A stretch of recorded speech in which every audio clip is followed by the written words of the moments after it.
welcome in to the Maize and Blue Reviews. Good afternoon, Michigan football. I'm Dennis Fithian, joined by former Wolverine Jerry Diorio as we're ready to kick this one off on a Friday. Jerry, good to see you. How are you?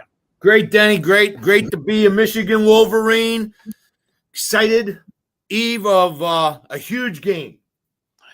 Yep, Michigan, Penn State. We're going to talk all about that and tell you what we think, what's going to transpire at State College, Happy Valley, how it's going to go down tomorrow in Pennsylvania.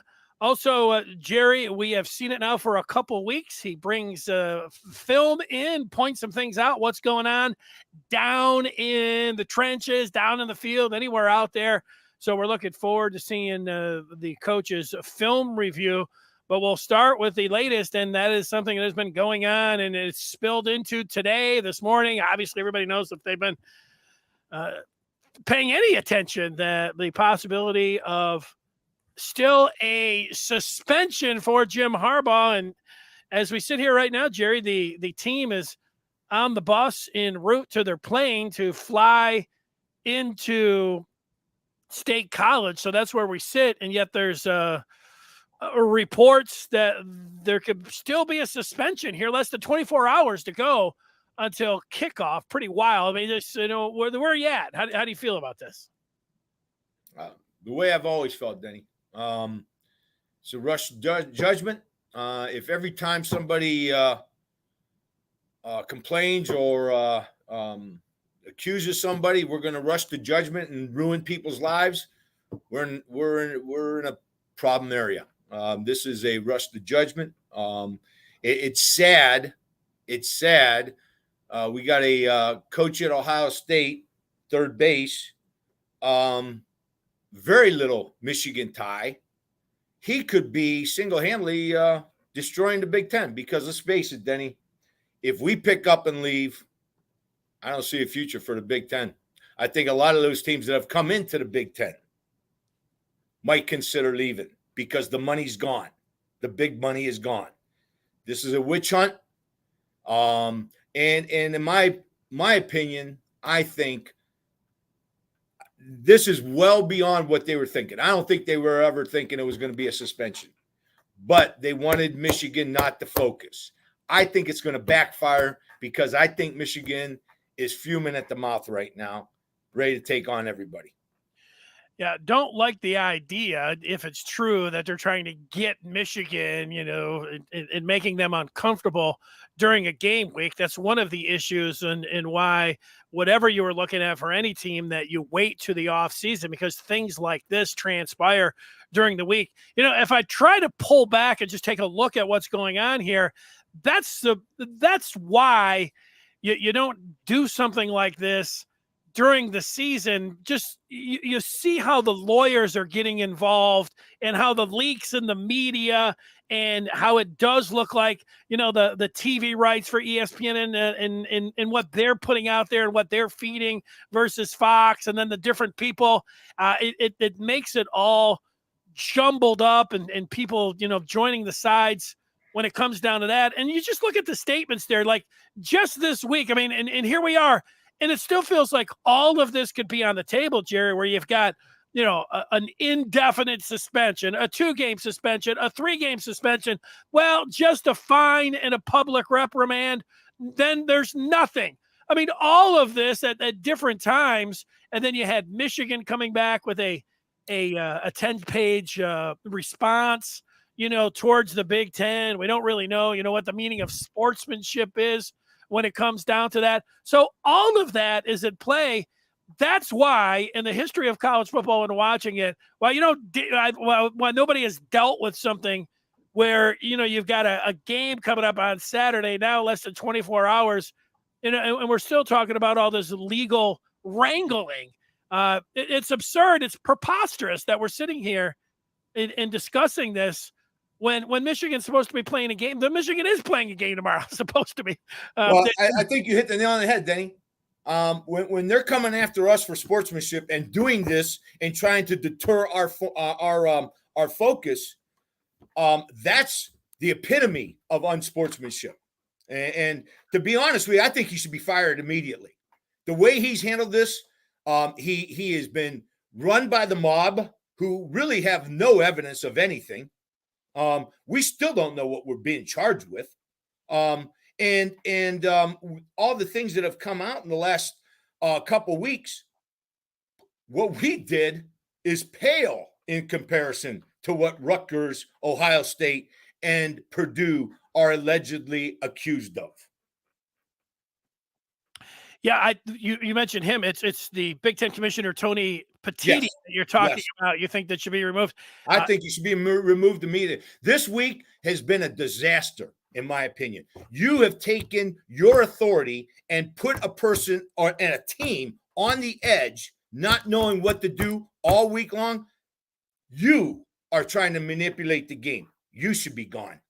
Well, and look, if you take a step back, you've got all of these other fans that would be lining up saying, so what? You guys deserve it. We're not sure. You're not sure if they deserve it. That's the part about it.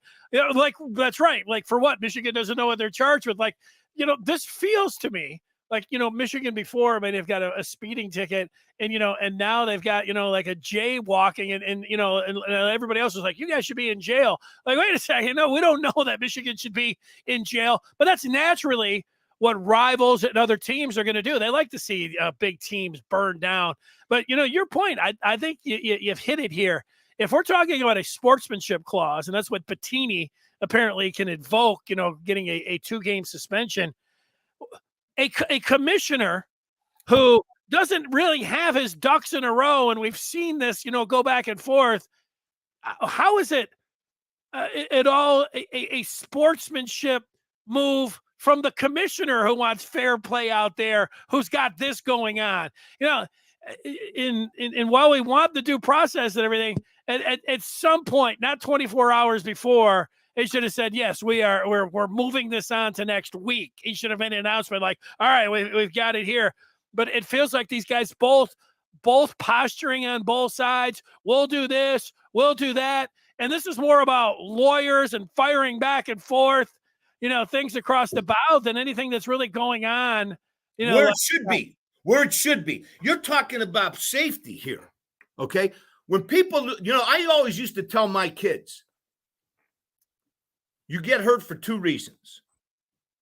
Number 1, you're not focused. Number 2, you're out of shape. Or 15%, 10%, it's legit. You took a bad shot and you had nothing. No. But most of the time, when you get hurt, in my opinion, on a football field, it's because you're not in shape or you're not focused. And that's exactly what this week was. Try to get Michigan off their game. Try to get Michigan off their focus. And that right there should terminate that guy. He should be gone.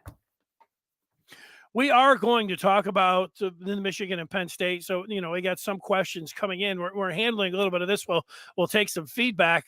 Jerry, the idea that we're sitting here that, the Harbaugh, whether he's going to, is he going to board the plane and then find out, 30,000 feet above Pennsylvania, that he's not going to be able to be the coach, or are they going to be on the, have the judge, obviously, sitting there, that it's going to put an injunction, all of this that, that happens.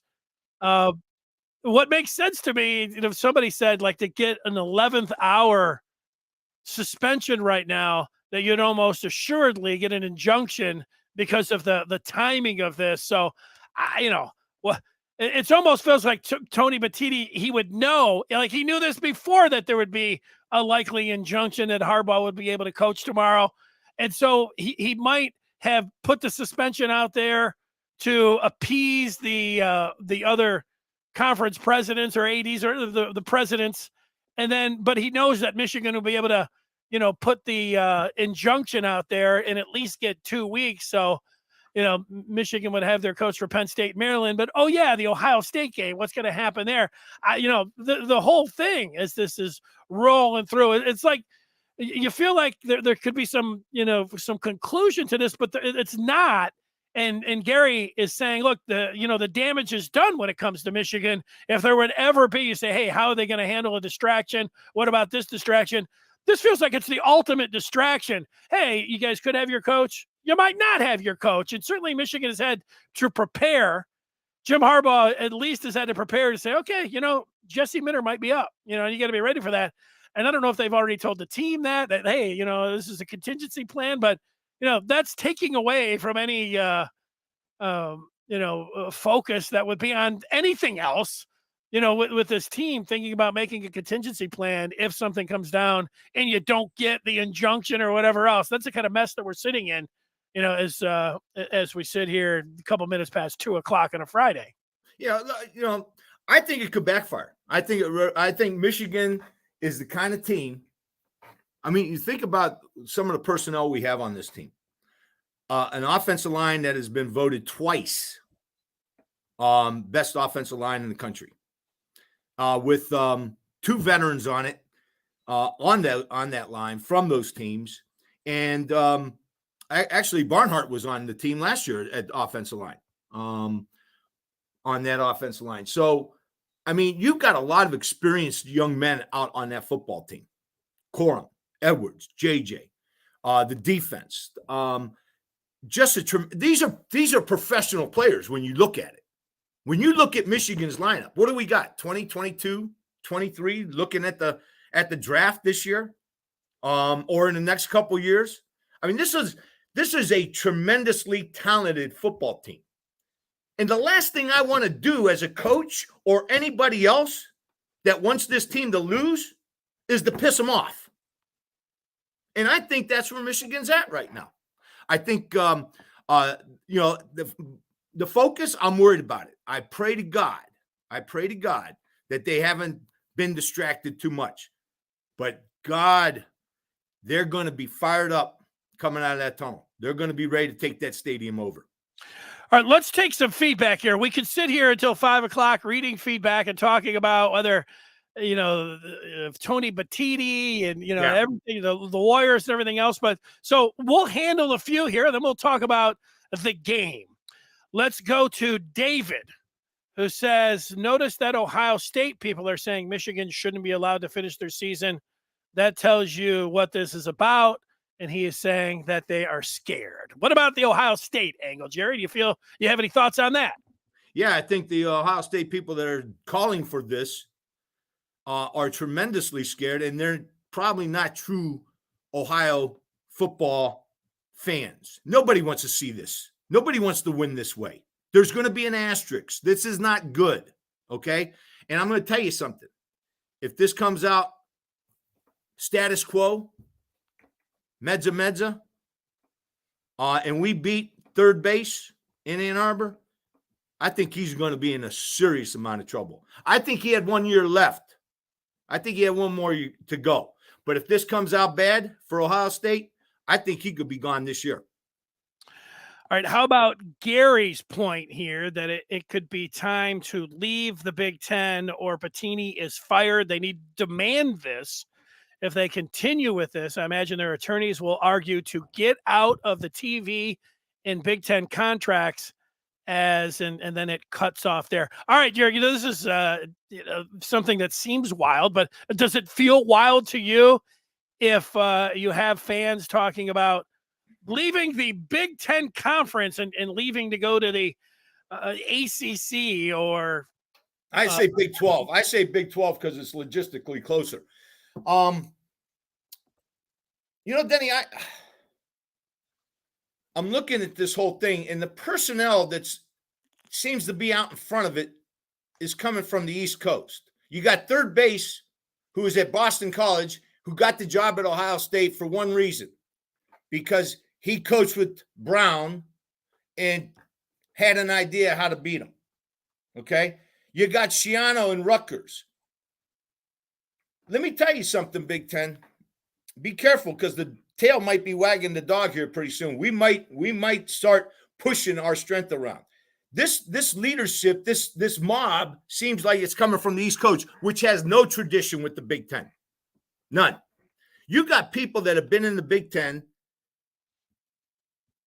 for decades, families for decades, and they're the ones being targeted because they're kicking the heck out of everybody in the Big Ten.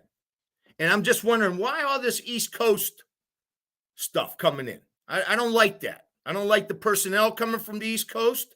and I don't like the teams that are talking from the East Coast. I don't like that. I see the Big Ten getting away from their traditional teams and their traditional mission and vision. And who knows? Something can happen as we sit here right now, or we could just see, they're going to do something tomorrow morning, whatever. I mean, preposterous, as we sit here right now thinking about Harbaugh with an undefeated team and then pulling him off the field. I don't think it's going to happen. Michigan, I think that, the other teams demanding this and wanting it, however you might feel like about the situation, if you were a fan of not, it's a real big deal not to have your head coach there on the sideline right here. And Michigan is going to fight it as they should down to the end. And, Michigan has a few things at their disposal that they can fire at the Big Ten. It feels like they are saying, you know what, you're going to take us down. We're taking you down with us. So I think that's where the commissioner has to take a step back and say, all right, everybody, we've done this. When you're talking about when you get into, I don't know, you get into lawsuits, you're always looking at, at the end, like what's the best thing for all the parties involved here? What's going to be best for the Big Ten? These other, presidents might be mad and everything. They don't really want to take this where they don't really want Michigan to leave the conference. They don't really want Michigan to turn over all of the whatever evidence or all the dirt that and they also want to share in the potential finances that are coming with two Big Ten teams in the national championship playoffs. Okay, that's a lot of money lost right off the bat. Number one. Number two, all of a sudden now, Alabama is getting a lot of attention as a one-loss team that could possibly go in. Wouldn't that be ironic? We run the table and Ohio State is ousted by Alabama. Wouldn't that be ironic? It would be. I think that's why I sit here at the end. If I had to guess, and that's what it is, everybody's guessing like, oh no, there'll be a game, there'll be two, there'll be three, and it'll play it out the next week. I don't think. I think what what Michigan is positioned with their lawyers and how they are saying, you want to find out? Well, let's go. And the best thing for this conference is not to, and I don't know if it's knee jerk, whatever it is, whatever they thought. The best thing is not to suspend Jim Harbaugh for tomorrow's game or any games or even have it fine. What is best for the conference and every one of those members is to wait to the off season. If they really thought that, Michigan had something that, they could hang over there or that was going to help them, that was going to give them an advantage against Penn State tomorrow, that's not happening. Like everybody could agree with that, with any, signal type situation, that's off the table. So, they are just going to play football. So, you don't have to have this rush to judgment for, to be punitive against Michigan right now because, of what you have that they don't even know, what you're sitting here and talking about. So the best action for all involved is to wait to the end of the season. I think that's what's going to happen. So as we sit here and throw stuff around left and right, I still think, that is going to be how it plays out, despite as we sit here and talk about all this. I believe so. Denny, I don't think the Big Ten wants to go down this road. I don't think they want to. I don't think they want to mess with the goose that brings the gag. I don't think they want this Washington law firm. I don't think that they want to deal with lawsuits, and they don't want any dirt that Michigan might throw back their way. I mean, this could cost the Big Ten. It could cost them that, the Big Ten is positioned, if you take a step back again from everything, with the SEC, the Michigan is the golden goose. You're right. Do you really want to take the golden goose and throw it out the window right here, with a couple games remaining? Why would you want to do that? Because everybody first, okay, I'm the commissioner, I want to do all, but now you're figuring it out. You don't want to do this. Denny, you said it right. What's best for the Big Ten? What is best for the Big Ten? Is it best for the Big Ten to lose its arguably best university as far as athletics is concerned? Is that the best thing for the Big Ten? Is it the best thing for the Big Ten to lose a potential placement in the college football playoff system? And that's what I'm saying. This guy is incompetent. He should be gone. He should be gone ASAP because he is costing. This could be irreparable damage on the Big Ten for long lasting. Jerry, what if we get to next year? I don't know how we get to next year, but let's just fast forward to next year. And let's say Penn State gets some, great quarterback recruit. And then, there's some stories that are popping up like, hey, they get some evidence that Penn State promised that this kid was going to get $1 million in NIL. Or are they this is a slippery slope. Let's get this investigation going. Hey, well, that doesn't sound the sportsmanship, whatever. There could be probably another 10, 15 things that if we just sat here over the next 10 or 15 minutes that we could come up with and say, hey, well, what about this? What about this one? And let's go back and look at some of the other things. Big time slippery slope to just be jumping in. You're talking about, and that's the rush to judgment part that you're in. And I know this is the Mason Blue Review, and you could have others saying, yeah, but everybody that's like the thing about everybody else is like, you need to stop these cheaters. They don't even know what the extent of all of this is. So that's the other part that comes into the rush to judgment. And then when they're sitting in that exact same seat, they'll be saying, that. So, they bad precedent. I don't like any of this. I don't like that it's in the season. That's the part. Like, I know other people, having fun with it and things like that. Off season is where this needs to go. That's why to the good old days, Denny. And all we had to worry about was kids getting paid. What happened to those days where those were the major allegations? Now we're going down to something that and people say this, it could be a reprimand. For what? For what? What's the rule that was broken? Where did we cross the line? Nobody's saying that. And for this rush, this is what blows me away on this whole thing. That we have somebody who's supposedly educated, supposedly has a strong backbone, and he can't see that this needs to be put back to the end of the season and looked at later. Because what's going to come out of this, Denny, is Jim Harbaugh, you might have come close to the line, but we got to definitely change the rule. That's what this is going to be about. They ain't going to get Jim Harbaugh later on. They don't have anything on him. All right. Well, let's get to the game. Before we do that, it is Veterans Day. And we would like to give a thanks to all in the military for their sacrifice and service. Thank you, veterans, on this Veterans Day, on this Veterans. God bless you, veterans. God bless you. God bless you all. Thank you for all of our freedoms and for us to be able to talk like this, Denny. A lot of places you ain't allowed to talk like, you ain't allowed to say what's on your mind. Exactly right. Thank you, Jerry. Also, if you are new to this show, we are a part of Rivals, and we encourage you, if you want to know what really is going on with Michigan, to join the Maize and Blue Review today. Go to michigan.rivals.com. Yeah, there's a lot of, crazy opinions and things, and if you like, a lot of hot takes and all that kind of stuff, there's a lot of other places, but if you're looking for well-organized, thought through, sourced reporting, well, here it is, the Maize and Blue Review. Give us a shot. We think you'll like what you see when it comes down to the Maize and Blue Review. So we'll see you over there. All right, Gary. I want to just mention a good friend of mine. His father passed away, John Wangler. Thoughts and prayers are with you. Great family. I remember when Mrs. Wangler and Mr. Wangler would set up those tailgates, and they still do. And I swear they used to feed all Section 23.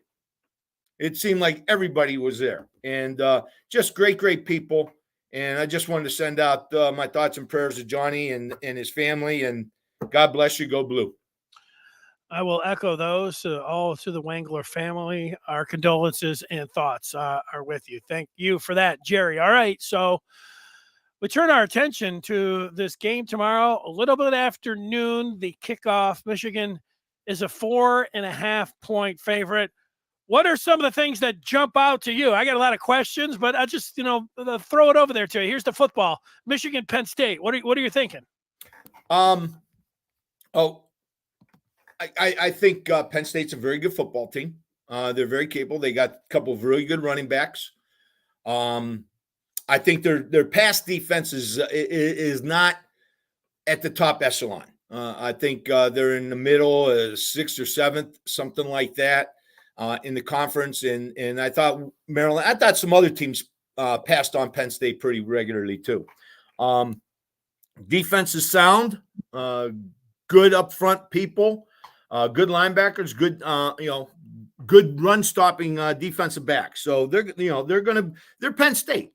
They're Penn State. They're going to come out. They're going to be good athletes, great recruits, and they're going to come ready to play. They're going to be in the whiteout, so that's going to be out there. But I think we can beat this team.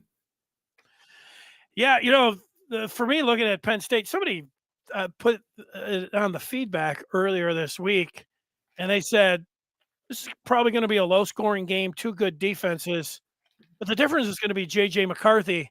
And I think that's nice and neat, quick analysis, but spot on.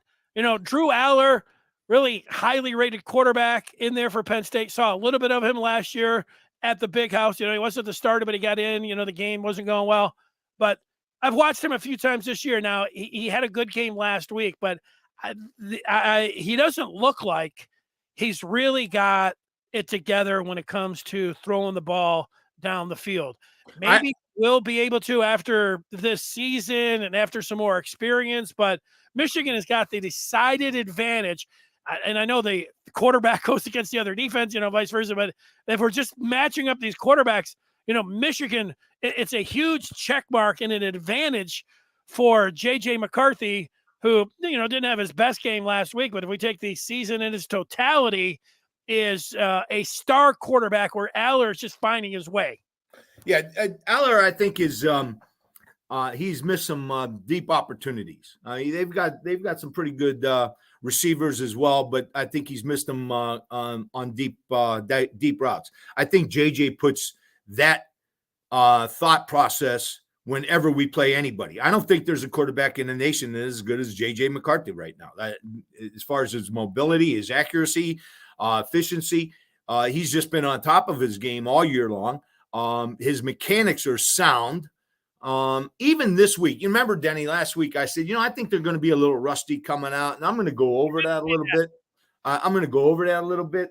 And I did see some things that were rusty, but I think in the second half you saw some things that were much better. And I always equate these games after the bye as almost starting your season over again.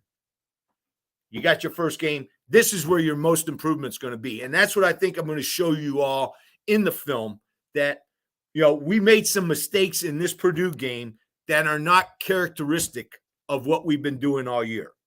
And I think when we go back and look at the film, or when our guys went back and looked at the film, I think they're going to clean some things up, and we're going to be much better this week. The thing to me, I rely, like on a lot of people, we're all college football fans, and you watch other teams play. And when you watch another team play another ranked team, you put more stock into that. And it's true that Michigan has not played a ranked team and that they have blown everyone else out. And this is the first ranked team that they're going to see tomorrow. So a lot of times, like, how do you really know about Michigan? So it is a little bit more difficult to say, how do you know? But you know what you saw from the players that are returning last year. So you do have that basis. And then there's just a few players, like I'd say AJ Barner, Jim Scarcelli, who Jerry, and you know very well. Very well. In the summer, he was going over the spring game tape, and you don't put everything into that, but he's like, man, I love this burner. He's big. He can block. He's like having an extra tackle out there. And then through the season, as he's been catching the ball, Scar has just been like, man, this burner. And, he is fit right in. And like we knew from watching Colston Loveland last year, just what an amazing athlete he was. And his ability to catch the ball. And, was he going to be able to, get down there in the trenches and help out to disguise things and be able to block? Well, the answer to all these things have been yes, and yes, and yes. And this Michigan offense, what we've seen, from people were worried about the pass catchers. Well, Loveland has helped out with Roman Wilson, who might be the fastest player in college football. Kojo isn't too shabby. And somebody like Samaj Morgan, how he's fit in. It's been, this offense looks as good as any offense in the country. And the defense, I got to say the same thing. They played so many players, the guys that we know that are proven from last year that we have seen, and then the players that they brought in from the transfer portal and how they've mixed these in. Michigan has stayed really healthy, as they go into this game, and they've worked their depth. I mean, this looks like an excellent team. I expect them to go in and win this game by double digits. The funny thing, you mentioned Scar. Yeah, and Scar is a very good friend of mine. You mentioned Scar talking about Barner and his blocking ability, and I mean, it's like having another tackle out there. Denny, I don't know if you noticed this. Barner was tackled on 2 plays this week. He was lined up in a tackle spot on 2 plays with who was it? Numbers 0. What's his name? Clemens. Yeah. At the tight end. Okay, so we're going to take a look at that. But yeah, he's Scar's absolutely right. Barner has been outstanding. He's been an exceptional addition to our football team. Great blocker, great receiver, and this is something that Joe Klatt wanted to talked about with Michigan.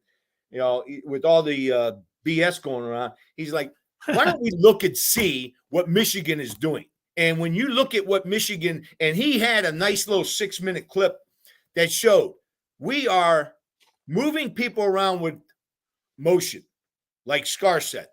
We are creating disadvantages with personnel groupings. And I didn't want to show the Edwards catch, but I just want to point out what Klatt was saying that I caught today, where Michigan is in 22 personnel, yet we're in a pass formation. Are we ready to do it? Let's do it. I'm ready, Denny. Okay. Let's go back here. Let's go back to this. I just want to go back to this real quick and just show you what Klatt was talking about that makes this offense so dangerous. Right now, we have 2 tight ends in. That's 2. We have 2 running backs in. That's 2. That's 22 personnel. That's what they call 22 personnel. Whether he's lined up here or here, that is a tight end, Loveland. Whether he's lined up here or here, personnel-wise, that is a tight end. That's Barner. 2 tight ends out there. That is Edwards. This guy doesn't even want to go with them. Look at him from the beginning. He's like, not me. You want me to go out there with him? That's a linebacker? Yeah. I wouldn't want to go. You want me to go out there with them? Are you serious? Look at him looking. Are you serious? You want me? There's no way he's going to make that cover. Especially getting out there late. Look at the separation. Look at the separation. That's one. Those are a couple things that are putting Michigan way above everybody else. Our personnel groupings, our motions, getting people in the different positions that they don't want to be in, that the defense doesn't want to be in. Motion, personnel groupings, putting people in conflict. That's what Klatt talked about today, and he was dead on. Okay, goal line, short yardage. Okay, I'm going to stop it right here, and I'm going to say, let's imagine that Loveland is lined up right behind the quarterback in a 3-point stance, because that's essentially what he is. That would be what we'd call the old stack eye. And the reason why people used to run this stack eye is because it's balanced, number one, and you just didn't know where the up back was going to go. And, oh, by the way, the up back's so tight, that gives him an angle, a much better angle for the kick out block. But Loveland's lined up at wing. And by the way, the stack eye, the wing, all of this is Jim Harbaugh for many, many years. Okay, I remember him doing this at Stanford. I remember him doing this at San Diego. He's been doing this all over the place. Very just a nice, easy off tackle play. But by putting Loveland in motion, you actually get an extra defender at the point of attack.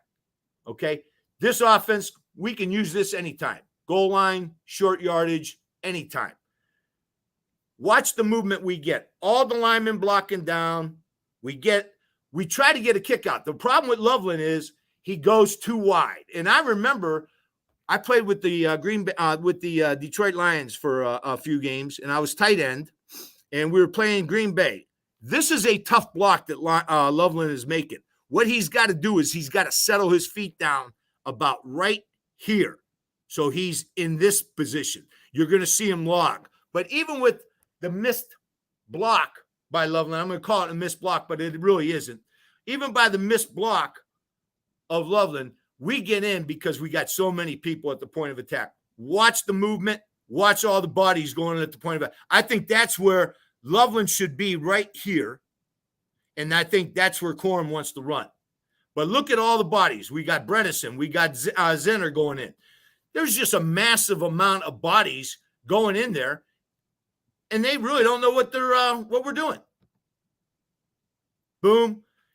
Our short yardage has been fantastic, and Corum right there, he could have busted that for a real long play. Great job by the offense. Watch. See how he's logging there, Denny? I call that a log block. You see where Loveland is logging?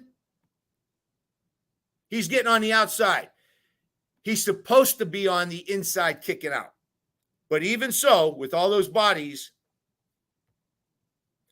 DOA, dead on arrival. They're done. Okay. This next play. This is all Corum. Jerry, let me ask you, this is a question. It comes in from Mark. I just stop you for a second. This is something that I think that a lot of people want to know, and you're a good person to ask. That all year long, there's been some talk and I'd say consternation of the Michigan fans. Like, everything's great, but maybe not the offensive line. But the response by Michigan usually has been, it's been part of my response. I've listened to Jim Harbaugh and, look at the tape, that the teams have been overloading the box. Absolutely. Against Michigan. Do you think Penn State does this, or do you think that they try to play Michigan straight up? Well, again, remember what I said in the earlier, just before we started the show, before we started the film.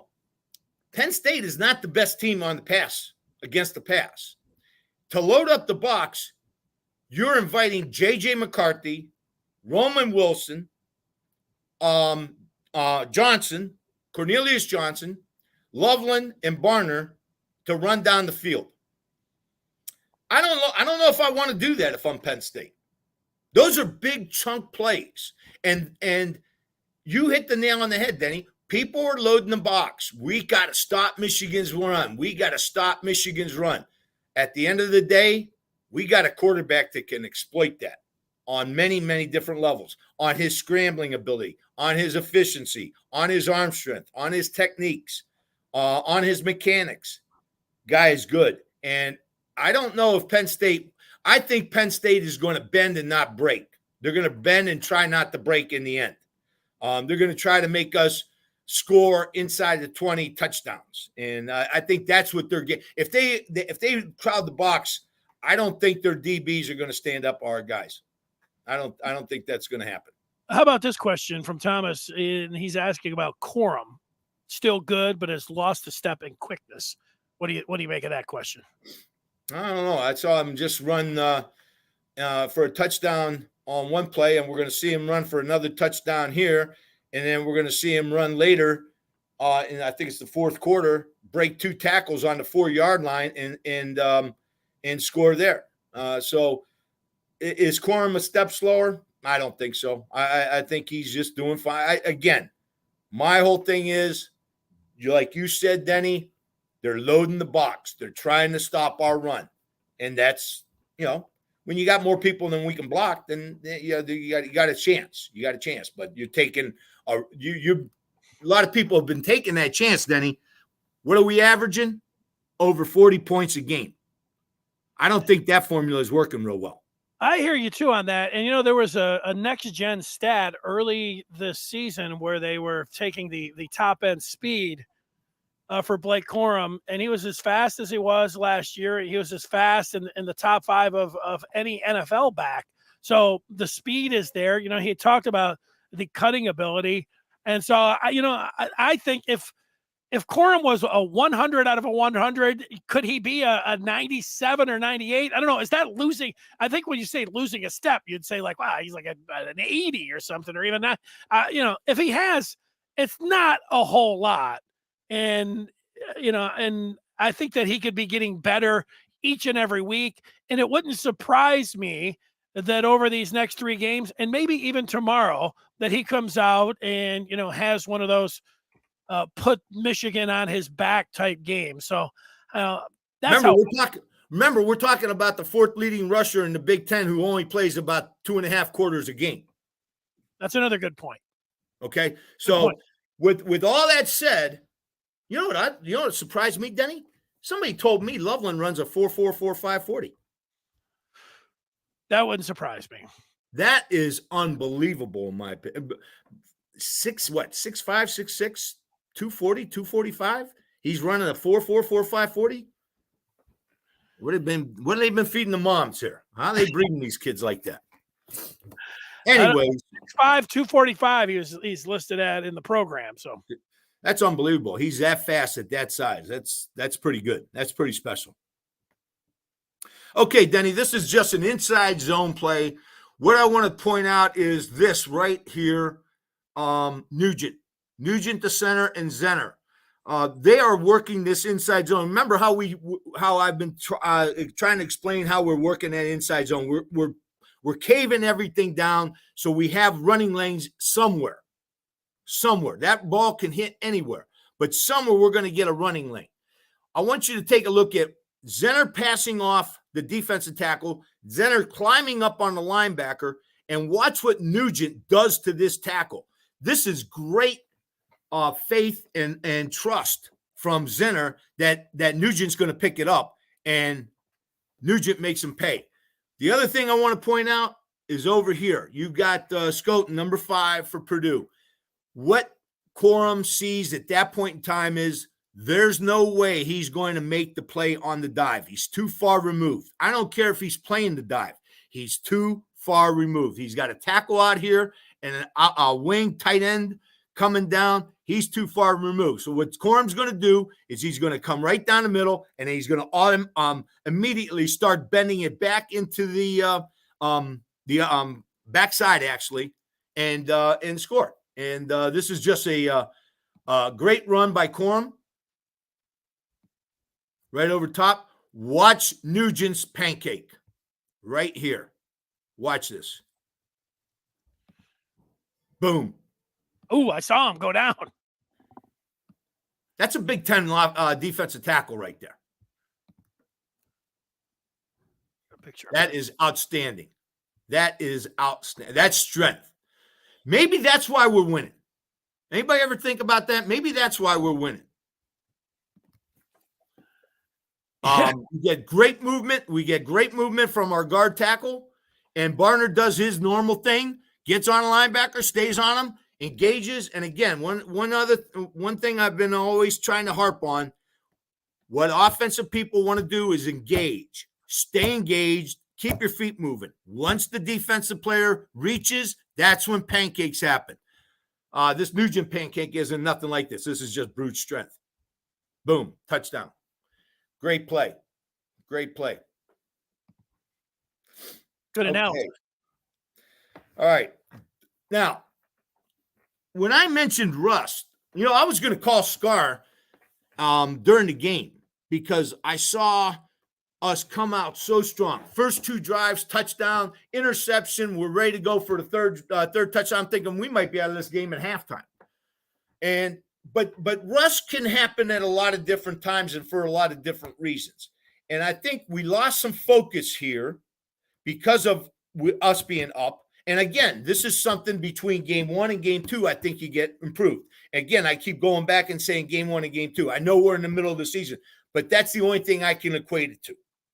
That's the way I'm trying to equate this bye week, because I've never been in it. I've never seen a bye week. I never had a bye week. I don't know what it's all about. But this, this is also rust. Little bit after we start going, we're pounding them. Now all of a sudden, we make some mistakes that we're not typically making.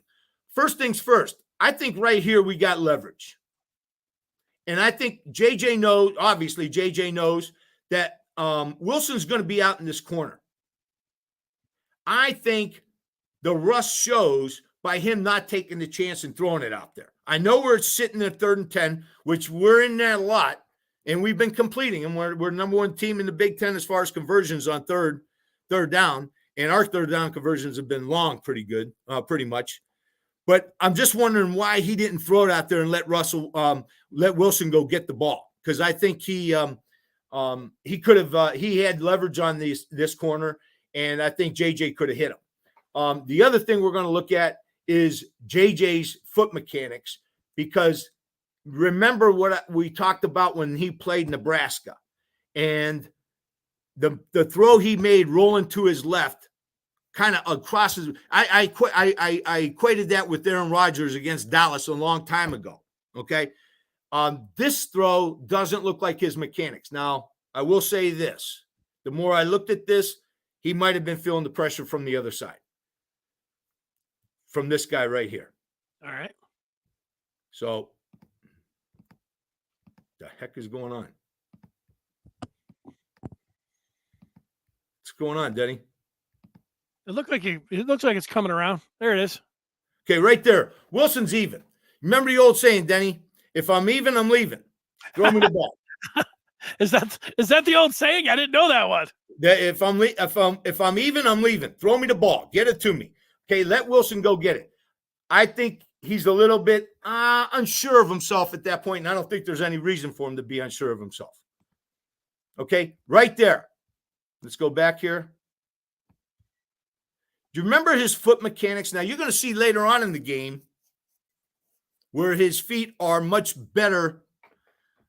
There's a better separation on his feet than this. He's way out of position. Now, it could be because of Scoten coming off from the inside, and that's what he may be looking at and feeling, and that's why he's thinking about throwing quick.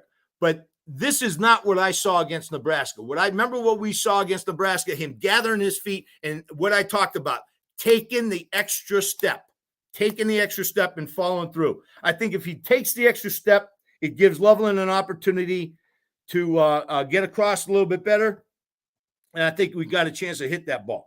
But again, I think the biggest thing is JJ was not sure of himself and didn't throw the corner to Wilson. And I think we had it. Okay, man, this is football right here to me. This is football. This is not 22 personnel. I don't know what you call this. We got the big fella Jones over here at tight end. Now, he's got an ineligible number on. I think we're going to run the ball. I think we're saying we're going to run the ball here, okay? What I want everybody to see is how this line gets movement. And we used to always talk about we don't ever want to come off a double team. We want to take the double team to the linebackers. We want to dump the defensive lineman into the linebacker's lap. And this is kind of what happens. Watch 14. He's got to go all the way around all this. He can't get in there. That's where he's going to make the play if he can get in here. But there's no room. There's no movement. There's no way that he's going to go there. So he's got to go all the way around. He eventually makes the play, but it's for a 9-yard gain. We got Zenner pulling out just a wedge block with a G scheme. We got Bredesen leading. Heck, Denny, look it. Remember we were talking about all the bodies in the box? Look at that. What do we got? 9 guys in the box. And oh, by the way, I'm going to talk about this later. Where's their free safety? That's why I never liked that one deep. That one deep, the free safety so far removed. He's not good on the pass. He's not good on the run. And then I was wondering, why are they so heavy over here? I mean, here's the sideline. The wide side of the field's over here. Wouldn't it mean that you would want to put your big boys over here? I think they were over here because they saw Jones over here, and they had to get some extra beef over there on that side of the ball. Watch 14. He's got to go all the way around, and he's making a tough tackle on a guy that runs pretty doggone hard. And that's what I think Corum does very, very well, better than anybody in the Big Ten. He runs through tackles. Now, this poor cornerback, he must be tired after this play. He's got to go this way, and then you'll see Loveland come back a little bit. I mean, this guy's they're in man coverage, and they got to run with these motion guys. That's got to be a tail on them. That's got to be a hard job to do. Just completely run it all the time. Boom. Now, again, this is the rust I'm talking about. Here's your counter trade. Right. Okay. You got Zenner coming. This is a good ball player. This, what's his name? Jenkins, number 4. Yeah. He's a good ball player. He's a good ball player, and he does exactly what you're supposed to do. When that tackle goes down, you got to start looking for pullers and trappers and kick-out blocks, and you got to get underneath it. And he does. He gets underneath Zenner at this point. What if Loveland comes outside of the log block? There's nothing left. Watch this over here. And again, this is the rust. You can see Loveland looking this way. And I agree. That's his man. This is Loveland's man right here. He should be looking for his man. But he's also got to feel that he can get around this thing. And I think they're going to hit this because this could be a huge play. Here you are. 1, 2, 3, 4, 5, 6, 7, 8 in the box. 8 in the box right now. Okay? If Loveland gets outside here, he's one-on-one with that linebacker. Corum could be gone for he could. This is the one player that can stop Corum, or he's gone. Okay, if Loveland gets outside here and picks this linebacker up, and that's kind of the rust that I'm talking about. That's what I think Michigan is going to show much improvement on from last week against Purdue and this week against Penn State. I think they'll clean this kind of stuff up. As it is, Corum still gets 4 yards pretty much on his own. Great play. Now, remember, Denny, I said Barner was playing tackle? Yeah, A.J. Barner, the tight end, okay. He's right there. He's right here. This is tackle over. We're going to bring Barnhart, and we're going to line him up with Henderson and Zenner, and we got Bredesen here. I think we're pretty heavy beef over here. This is Clemens at tight end. So we're just showing them a different formation. Again, they look confused. All we need is 1 yard, and we take it to them. Get movement. Now, I want to point out one thing because we're going to see this again on that 4th down, stop. You see that hole right there, Denny? Yeah. That C-gap hole? Later on, they clean that up. But this is the kind of thing that Michigan is doing to people. You can see right here, the C-gap's wide open. There's no way, is that 4 or 5? There's no way that Scoten is going to make that play on the dive from out there. So what they do later, I'll show you later, but they bring it and knock it down a little bit more. But this is just tackle over, inside zone, give it to Mullins. Let's get 4 yards, 3 yards.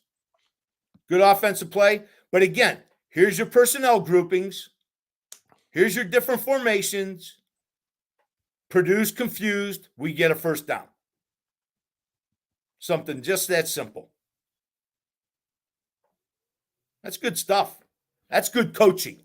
That's great. That's what they're afraid of. That's what they don't like. Okay.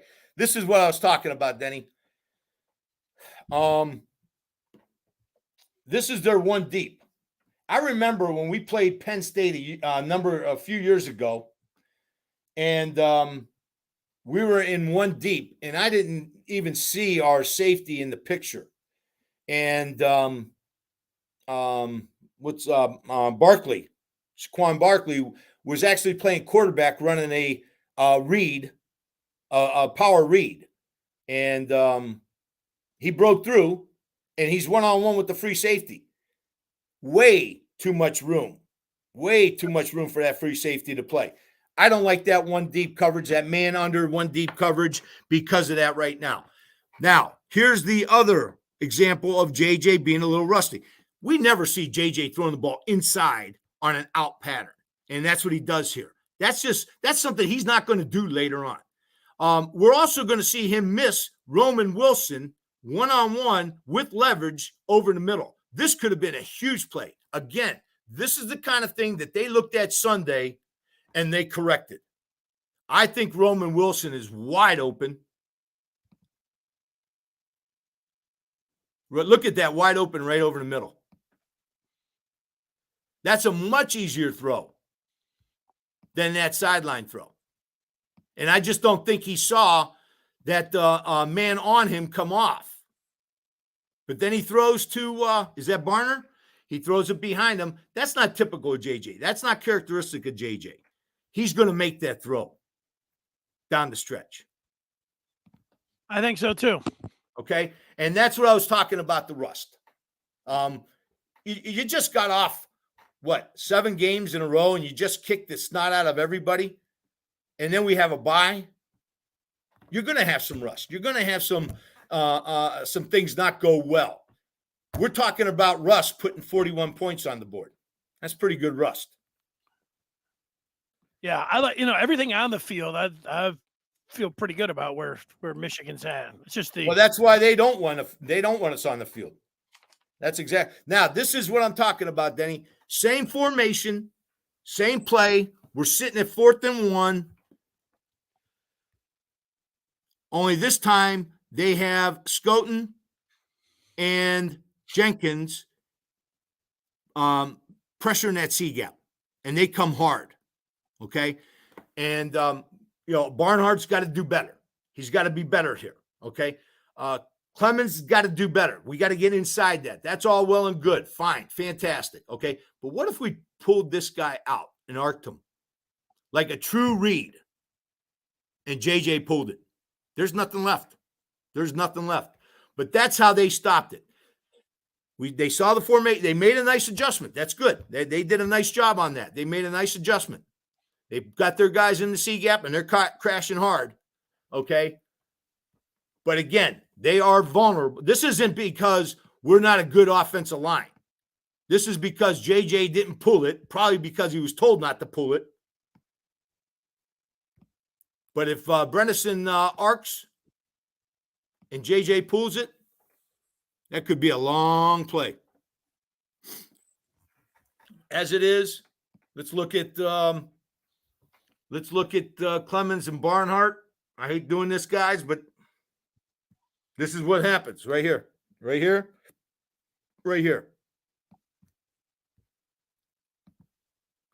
Boom, right inside. And those two make the play. Heck, we get pretty good movement up on the nose guard. Heck, we get him up. We knock him on his butt. We drive him the heck out of there. Maybe we need a tight end here instead of a wide receiver. And like I said, the other thing I would do, if they're going to do this kind of stuff, let's arc the wing onto this corner and pull it. Because he's the C gap player. He can't make that play on the outside now. He's done. Okay, let's move on here. Your greatest amount of improvement comes between weeks 1 and 2. That's what Bo used to always say to us. And I got a feeling that's what we're going to see this week. This is the poor kid. This kid's got to run with Roman Wilson. Roman's coming over here. Now he's coming back over here. Now he's back over here. This kid, what do I do? What do I do? He's slow motioning. Okay. Now back. Uh-oh. Now, this is JJ improving just in a half. Watch his feet. Look at his feet. He gathers his feet. He takes that extra step. First of all, he notices the pressure. He feels the pressure. Corum misses a block on this one. Corum should be a little bit tighter to Henderson. He's too wide, in my opinion. Okay? He misses the block. JJ escapes it. Now they're in trouble. He gathers his feet, takes the extra step, and delivers a strike to Loveland right on the sideline. Only Loveland can play. And that's old JJ right there. That's the JJ we knew in the beginning of the season. Working his feet, escaping pressure, gathering his feet, and throwing dimes. And I think that's what you're going to see this week. I wouldn't, if I'm Penn State, I'm thinking very seriously about not coming up and protecting the box, because this guy can tear you apart if you let him. Might see it run a little bit more tomorrow too. Yeah, and that's what the other thing is, Denny. That's the other thing. We're at the point of the season where, hey, let's go. We got to roll the dice now. We got to go. We got to use all of our weapons. We have not asked J.J. McCarthy to run yet. We really have not asked him to run yet, which is a beautiful thing. And he has led this team masterfully. All right, this is the touchdown by Morgan. And all we're doing is we're taking advantage of their coaching. Okay, we know this guy has got to run down anything backside. He's got to be following that tackle. So once Henderson blocks down, but he's not coming up here. He's not going to make plays over here coming up here. He's got to come flat down the line. And while he's coming flat down the line, Morgan's getting the ball going around. Johnson takes two out because they're in man. He presses the corner, and then he comes off and makes the play on who was covering Morgan. So Johnson actually takes out two guys. Now, the other thing I want to say about this play, though, Denny, and that's the only reason I'm bringing this up. We can still do this, but we can give the ball to Blake Corum on the outside zone out here, which is pretty much wide open. Once this corner vacates, look at all that room. And this is what the coaches on the other side have to respect. They've got to see, Michigan doesn't have to give that ball to Morgan, even though they scored a 30 or 45-yard touchdown. They could give it to Corum. He might score a 45-yard touchdown on this. And so that's the beauty of Michigan's offense, is there's so many plays that go off the fundamental play. This is just an outside zone. We're running jet sweep, and we're taking advantage of their coaching. On the other hand, we could still give it to Corum, and he can be on the outside zone on the outside there. But it's a great play, great call, great design, outstanding job. And I would agree with Coach Scarcelli.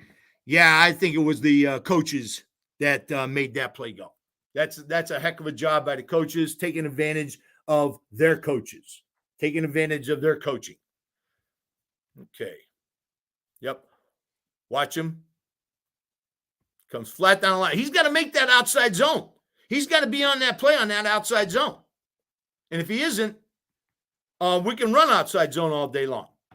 That's why he's so flat down the line there. Okay. Again,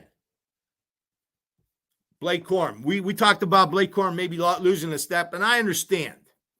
I understand the frustration of the fans. But like you said, Denny, they are loading the box, trying to stop the run.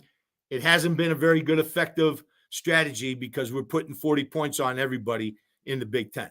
Plus, more 50 points than 40s. This is Corum being Corum. Again, their outside linebacker, wrong arms, Zenner. He comes underneath Zenner. That's a good job by their outside linebacker.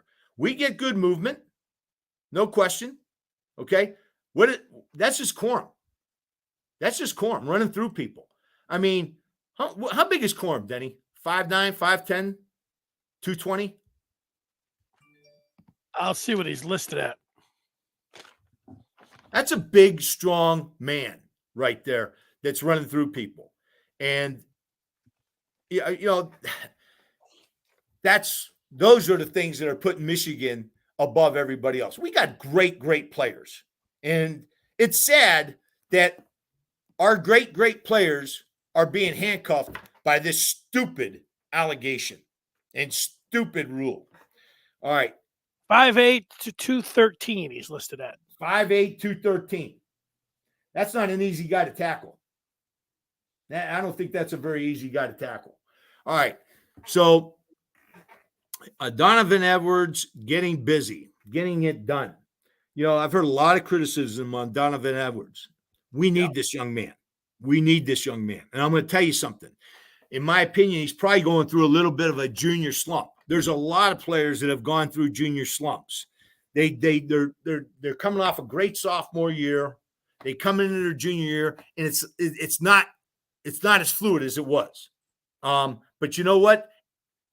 Those players sometimes gather themselves at the end of the year and make huge, huge impacts. And that's what I'm looking for Donovan. We've already seen him catch a pass. We've already seen his danger. People don't know how to line up to some of our formations because of the players we have. Okay. And here's Donovan. Everybody was talking. Remember against Nebraska, Denny? I think he got run over by that one linebacker and got in JJ's face. Watch what he does here with this linebacker. Boom, cuts him. That gives JJ every opportunity to get the ball. I think it's to Loveland. Is it Loveland? Oh, excuse me, Morgan. But that block right there. Everybody's been criticizing Donovan Edwards for, he's kind of soft. He doesn't run hard and all this other stuff. This is a hell of a block right here. And this tells me he's not soft. Boom, takes him out. And gives JJ just that extra step to find Morgan in the middle of the field. Now, look at all the time JJ has. They're blitzing. They're coming. And he still has 3-4 seconds to throw. Boom, right down the middle. And this kid is going to be a player. This kid is going to be really, really good someday. He's going to be really, really special. But that's all I got on Michigan film, Denny. Hey, I wouldn't mind seeing him tomorrow getting in the mix. We've got yeah, absolutely. Absolutely. Jerry, get some breaking news. The Michigan team flight has left the gate in Detroit. Harbaugh and company are on their way to State College. So there we go. Hail to the victors. Let's go blue. I don't know what kind of flight. I say State College. I'm not sure if they fly you into State College. I don't know if you can. I mean, I don't know. I think they can, but I've driven there twice, and it gets a little hilly. I heard that, Denny. I heard it's not the most friendly place to play a game. No, well, I think since I've been there, they've put some different roads and stuff in there. So it was tough back in the day getting in there. I was in there in the early 2000s, but that's what I heard. I heard it's very tough to get into that place. Not a lot of places to stay. Kind of expensive because of the lack of supply for staying. And yeah, it's a tough place. Jerry, I went in with somebody. I stayed at a hotel, but I drove in with him on the RV, and he was he had gone out that night, and he parked in the RV lot. There's like one big RV lot. Well, you look at the RVs, there's probably, 1,000 RVs, and they all look the same. And, he had a few drinks. He went down to the, Raskeller or whatever, and he couldn't find his RV. You gotta be kidding me. No, he ended up having to give his 2 tickets to somebody to sleep on their floor of the RV because it got so cold, and he missed the game. Oh, wow. I think I would have slept on the. I think I would have just stayed up, or I would just walk to the stadium. I don't know. But I felt bad for him. Yeah. I heard that he was our driver and he was there and didn't make it back. He was talking about how great of a time, but you know what? He said he wasn't thinking very rationally, but I could see what he was saying. When you look at all the RVs, that's where you have to have your, you have your flag there for your RV. That's an experienced RV driver, so you can pick your RV out of the million, although there's a lot of flags flying too in State College. So there you go. All right. All right. right. You want to take a look at some Penn State, or we're pressed for time now, huh? Well, yeah, throw one in there. You know what? I've got 5-10 minutes. Okay. Let's do it. What do we got here? Okay. Here's Maryland lining up in an ineligible formation. They got some. Hold on a second. I didn't put the film up there. There it is. Okay. Yeah, I got these two circled here. They make a great play on this. I'm not sure how good these guys are inside, but right here they make an excellent play. Maryland's trying to be a little cute. They got a ineligible line receiver right here. And to me, Penn State's not falling for it, because if they were falling for it, there'd be another guy out here. But they're playing 3 on these 2. And so that's good coaching. That's Penn State. And Maryland tries to run an inside zone, and it gets eaten up because Penn State's got more people in the box than Maryland can block. Okay, this is Bo Pribola. He's their running quarterback. It seems like they bring him in on the goal line, and they're going to try to he can still throw the ball. That's fundamental. He can still throw the ball, but he's more their running quarterback, and you're going to see him in the game, especially probably red zone or in. Good little runner. Trips up here a little bit, but that I think is their red zone answer. Abul Carter, number 11. I put this young man in here, not so much because of what he did on this play, but because number 11 at Penn State is a huge number. And when you get that number, you have done something special. And so they've given this Abdul Carter number 11 because he's the leader of their defense. That's the guy that everybody's got to be aware of. Now, what you're going to see later is number 20, Isaac Adisi, Isaac, number 20. He is what? 4th in the Big Ten in tackles for loss and sacks. So he's another guy that we have to be ready for. Number 1, Jalen Reed. Number 4, Kalen King. And number 41, Kobe King. All from, ding, ding, ding, Martin Luther King High School in Detroit. So here you got 3 guys. The one guy doesn't realize he's supposed to be on the field here. There he goes. But that's him. Number 4, number 41, and number 1. 3 guys from Martin Luther King. I'm wondering why they're there and not in Ann Arbor. Maybe because we got other guys. Okay.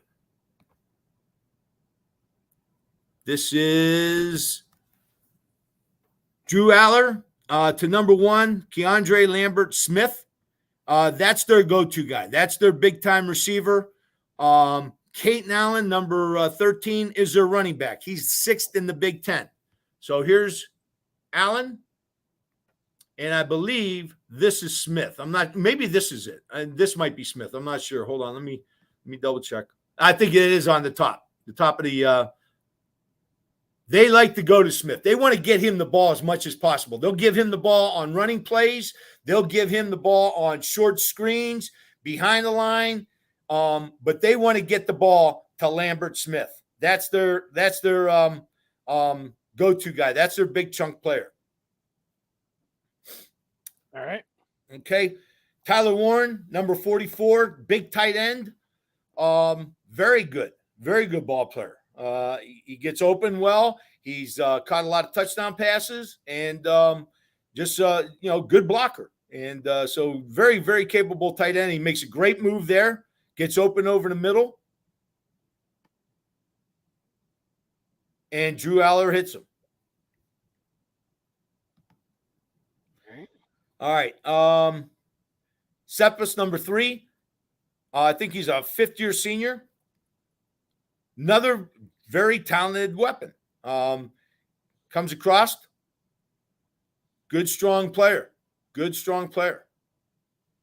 So Penn State's got some players. There's no question about it. They're a good football team, and they're going to be sky high, jacked up with their whiteout and all the other stuff.